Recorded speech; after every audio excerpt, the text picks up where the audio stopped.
Hai teman-teman semua, selamat berjumpa lagi di kanal ini dan selamat datang untuk kalian yang baru mengunjungi kanal cerita bergambar ini. Di sini kalian bisa mengikuti cerita-cerita sebagai hiburan dan pengetahuan. Dukung kanal ini dengan subscribe, share, like dan comment agar kami lebih bersemangat membagikan cerita-cerita untuk Anda. Selamat mengikuti. Ada seorang bebotoh atau penyambung ayam bernama Ipuda. Mahir sekali ia melakukan tajen. Awalnya ia mempunyai 2 kurungan, namun semenjak ia sering memenangkan tajen, bertambah banyaklah kurungannya hingga berjumlah ratusan, sampai-sampai kewalahan istrinya membantu mengurus ayam-ayam sabungan Ipuda. Apalagi istrinya yang makan dari hasil berjualan itu pun sedang mengandung. Semakin hari kandungannya kian membesar. Menyapu kotoran-kotoran ayam sepanjang sore saja sudah merupakan hal yang menyulitkannya. Dikisahkan, Ipuda akan pergi ke utara gunung. Maka berpesanlah Ipuda kepada istrinya.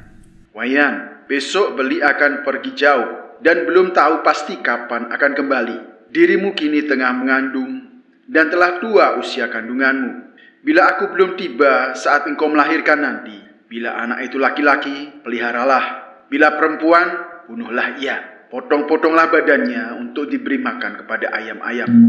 Begitulah pesan Ipuda kepada istrinya yang berkata bahwa ia mau memenuhi pesannya. Keesokan harinya pergilah Ipuda. Kini diceritakan melahirkanlah istri Ipuda dan ternyata anak yang dilahirkannya itu perempuan. Betapa susahlah hati Niwayan. Bagaimana ini, pikirnya dalam hati. Ia disuruh membunuh anak ini, dipotong-potong, lalu diberikannya kepada ayam. Bila ia menuruti pesan suaminya, orang bodoh pun tahu bahwa itu adalah pembunuhan. Itu dosa dan jahat. Lama ia termenung memikirkan masalah ini seorang diri. Lalu muncullah gagasannya. Ia tak akan memotong-motong tubuh bayinya, namun memotong sedikit ari-arinya untuk diberikan ke ayam. Lalu Niwayan memotong ari-ari bayi itu untuk diberikannya kepada ayam-ayam itu, sehingga ayam-ayam itu mendapatkan sedikit bagian dari ari-ari itu. Sesudah itu Niwayan membawa bayi itu ke rumah ibunya. Sesampainya di sana, terkejutlah ibunya dan menanyakan sejak kapan Niwayan mempunyai bayi. Niwayan menceritakan semuanya, sehingga ibunya mengerti mengapa Niwayan membawa bayinya kemari untuk dititipkan. Niwayan meminta ibunya untuk memelihara bayi itu, sebab pasti marahlah Ipuda jika mengetahui semuanya. Sebelum Niwayan pulang, ibunya berpesan agar sesekali menengok anaknya dan diberinya ASI. Niwayan segera pulang, karena siapa tahu setelah menyusui bayinya, suaminya telah datang. Niwayan hendak mengatakan saja kepada suaminya bahwa anaknya itu telah mati. Disangkanya sebentar lagi suaminya pulang. Sudah sebulan ia menunggu, tetapi suaminya belum juga datang. Diceritakan sampai setahun Ipuda perginya. Sekarang dikisahkan di rumah nenek. Bayi itu dinamai Ituwung Kuning. Setelah 3 bulan, Dadong atau neneknya mengadakan otonan untuknya, menanggung semuanya termasuk biaya. Hingga tumbuh besar Ituwung Kuning, ia pun sudah bisa menanak nasi dan belajar melakukan berbagai pekerjaan berkat bimbingan Dadongnya. Sehari-hari pekerjaannya menenun, diselingi menanak nasi sekali-kali. Kini dikisahkan ayah Ituwung Kuning telah pulang. Segera ia menanyakan kepada istrinya, perempuan atau laki-lakikah anaknya itu. Setelah diberitahu bahwa anaknya itu perempuan, Ipuda melanjutkan bertanya, "Sudahkah anak itu dipotong-potong untuk diberikan kepada ayam?" Niwayan menjawab, "Sudah." Tiba-tiba berkotek salah satu ayamnya. Ari-arinya saja yang diberikan, anaknya dilarikan ke rumah Dadongnya. Begitu bunyi si ayam, tetapi tidak didengar oleh Ipuda. Lalu kembali berkoteklah ayam itu. Ari-arinya saja yang diberikan, anaknya dilarikan ke rumah Dadongnya. Berulang-ulang ayam itu berkata demikian, mencoba sebisa mungkin agar didengar oleh Ipuda. Mau saja dibodoh-bodohin oleh Niwayan. Ayam itu terus menyuarakan maksudnya. Ipudak mendengarnya, lantas berpikir, karena kuasa Yang Widi ini terjadi, ayam itu bisa berkata-kata. Lantas dipanggilnya istrinya dan bertanya, Yan, Ayan, sini dulu. Dengar tidak kamu bunyi ayam-ayam itu? Anak itu telah kau larikan ke rumah ibu kan? Hari-harinya saja yang kau berikan kepada mereka, iya kan? Niwayan gugup dan tak mampu berkata-kata lagi. Malah diam saja. Berarti kamu minta aku untuk berbuat di luar yang kamu harapkan. Niwayan semakin takut dan bingung. Lantas Ipudak bertanya, siapakah panggilan anak itu? Niwayan menjawab, namanya Ituwung Kuning. Ipudak lantas menyuruh istrinya untuk memanggil dan membawa Tuwung Kuning kemari. Lalu istrinya pergi menyusul Ituwung Kuning sambil menangis. Di rumah neneknya didapatinya Tuwung Kuning sedang memintal benang. Segera sang ibu menyuruhnya pulang karena ayahnya memanggil. Tetapi Ituwung Kuning menyahut bahwa ia belum bisa pulang karena belum menyelesaikan tenunan. Ia meminta waktu sebentar. Lalu ibunya pulang. Di rumah didapatinya suaminya sedang mengasah parang. Dikatakannya bahwa Ipudak diminta menunggu sebentar sebab Tuwung Kuning sedang menenun kain. Mendengar hal itu, Ipudak tidak mau tahu. Disuruhnya istrinya kembali ke rumah ibunya untuk membawa Tuwung Kuning. Sesampainya di sana, dipanggillah anaknya itu untuk pulang. Tetapi Tuwung Kuning menjawab bahwa ia sedang membuka tali tampar. Lantas pulanglah ibunya dan melaporkannya pada suaminya bahwa anaknya belum bisa pulang karena sedang membuka tali tampar. Sambil mengasah parang, Ipudak berkata, bagaimana sih anak itu? Sudah, ke sana lagi. Suruh anak itu cepat pulang. Lagi-lagi Tuwung Kuning tak bisa pulang dengan alasan masih memotong kain tenun. Dan diberitahukanlah hal itu oleh Niwayan kepada suaminya. Banyak sekali alasannya. Nanti pasti ada saja yang dikerjakannya. Sudah, pergi lagi, kata Ipudak kepada istrinya, yang kemudian segera mendapati Tuwung Kuning selesai memotong kain tenun. Segera diajaknya ia pulang untuk kesekian kali. Tetapi lagi-lagi Tuwung Kuning beralasan. Kali ini ia hendak berkeramas. Ipudak segera menyuruh istrinya untuk memanggil Tuwung Kuning.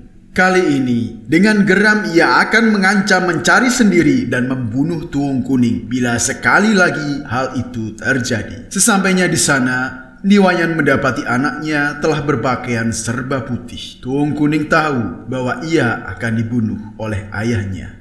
Lalu Tuwung Kuning berkata kepada ibunya bahwa ia amat kasihan kepada ibunya karena telah bolak-balik mencarinya. Tuwung Kuning pun berpamitan dengan neneknya. Sambil berlinang air mata, ibunya pun memandangi anaknya. Neneknya dengan amat sedih berkata bahwa ia tidak bisa mencegah kematian itu. Perempuan tua itu berpesan agar hati-hati di jalan. Bila ada pekerjaan, nanti nenek akan minta bantuan Tuwung Kuning lagi, biar nenek tinggal bersama Tuwung Kuning di rumah. Lalu dengan ditemani ibunya, Ituwung Kuning pulang ke rumah ayahnya. Sesampainya di rumah, ayahnya baru bangun dari tidurnya. Begitu dilihatnya anaknya, ia hanya berkata, oh, ini si Tuwung Kuning. Ayo, pergi sekarang Tuwung Kuning bersama ayah. Begitu ajak Ipudak. Lalu berjalanlah Tuwung Kuning bersama ayahnya. Sedangkan ibunya amatlah sedih di rumahnya. Kini Tuwung Kuning dan ayahnya telah sampai di hutan. Tuwung Kuning bertanya sampai di mana mereka akan berjalan. Ipudak berkata mereka akan berjalan sedikit lagi ke utara. Tuwung Kuning bertanya lagi, apakah masih jauh? Ipudak berkata sebentar lagi mereka akan sampai. Dikisahkan mereka tiba di bawah sebuah pohon beringin besar. Di situ lantas berkatalah ayahnya, berhenti di sini Tuwung Kuning. Jangan lagi kamu banyak omong. Kamu akan kubuat makanan ayam. Salah sendiri kamu lahir sebagai anak perempuan. Tuwung Kuning dengan berani berkata bahwa silakan bila ayah mau membunuhnya. Ayah berkuasa atas dirinya sejak awal sebelum ia lahir. Ia adalah anaknya. Walaupun ayahnya akan membunuh, tetapi Tuwung Kuning tak akan melawan. Sementara itu seorang bidadari yang berada di Kadewatan melihat Tuung Kuning berada dalam bahaya kematian. Jatuh iba akan Tuung Kuning yang tak bersalah, maka bidadari itu turun untuk menolongnya. Secepat kedipan mata, sampailah Idededari di tempat Tuung Kuning berada. Ipuda sedang mengacungkan parang, hendak mengayunkannya ke arah Tuung Kuning. Secepat kilat Idededari menyambar Tuung Kuning dan menggantinya dengan batang pisang. Tuung Kuning dibawanya terbang ke swarga loka. Dikisahkan, batang pisang itulah yang ditebas oleh Ipuda, lalu dipotong-potong untuk dibawanya pulang, lalu diberikannya kepada ayam-ayam. Setelah selesai memakan potongan batang pisang tersebut, ayam Ipuda semuanya mati.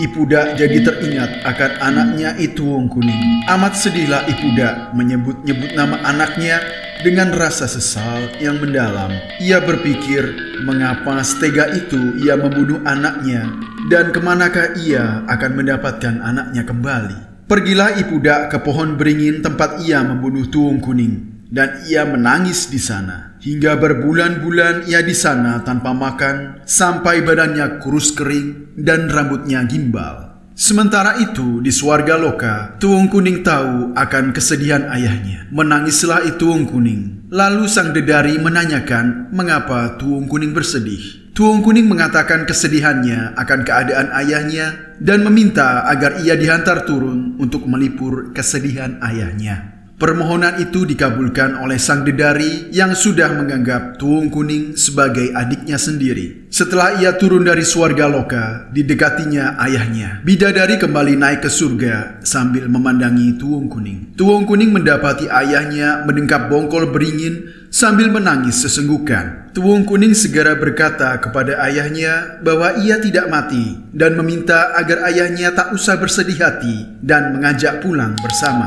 Mendengar suara anaknya, menolehlah Ipuda. Dilihatnya anaknya yang sudah berada di sampingnya. Betapa senang hatinya.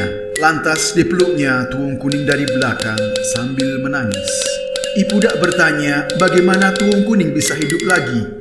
Ia masih ingat betul pesan terakhir Tuung Kuning sebelum ia membunuhnya. Ia merasa setengah tak percaya bahwa Tuung Kuning masih hidup.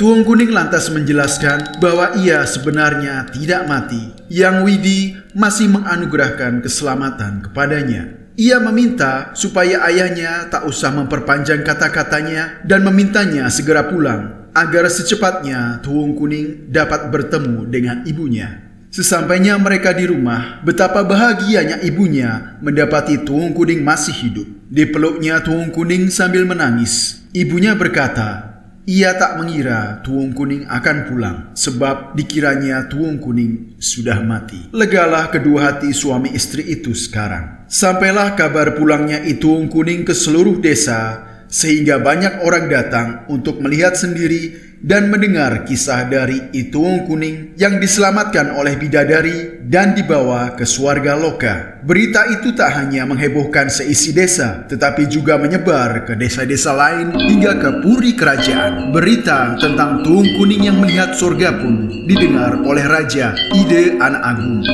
Lalu Ipuda diundang oleh Ide Anak Agung ke Puri untuk membawa serta putrinya. Sesampainya di Puri, Tuung Kuning menceritakan keadaan swarga loka kepada Ide Anak Agung seperti yang telah dilihatnya. Setelah itu, karena Ide Anak Agung menyukai Tuung Kuning yang berparas cantik, jatuh cintalah ia kepada Tuung Kuning, lantas berkata kepada Ipuda bahwa Tuung Kuning biar tetap tinggal di Puri Istana karena Tuung Kuning akan dijadikan istri. Ayah Tuung Kuning tak berani menolak, maka menikahlah Tuung Kuning dengan Ide Anak Agung, sedangkan ayah Tuung Kuning diangkat menjadi perbekal. Demikianlah sobat semua cerita tentang Tuung Kuning. Semoga kalian terhibur, menarik pesan di balik cerita ini, dan semoga menjadi sumbangan bagi pelestarian budaya dan jati diri. Dukung terus kanal ini dengan like, subscribe, dan komen agar kami lebih bersemangat membagikan cerita-cerita bagi Anda. Sampai jumpa pada kisah berikutnya.